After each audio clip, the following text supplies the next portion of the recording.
Президент Садыр Жапаров Жоломон Шаршембековду Венгриянын Осло шаарында өтүп жаткан дүйнөлүк күрөш боюнча чемпионатта күмүш медаль алышы менен куттуктады.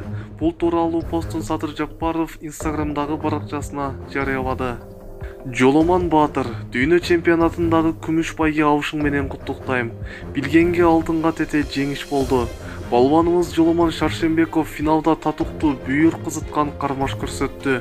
Бул чемпионатка катышып байгелүү орундарды ээлеген бардык спортчубарыбызды, аларды килемге даярдап алып чыккан машыктыруучуларды дагы бир жолу куттуктайм. Спортчубарыбыз багындыруучу ийгиликтер алдыда. Өз кезегинде мамлекет атамекендик спортко ар тараптуу колдоо көрсөтүүсүн уланта бермекчи деп жазды президент Садыр Жапаров.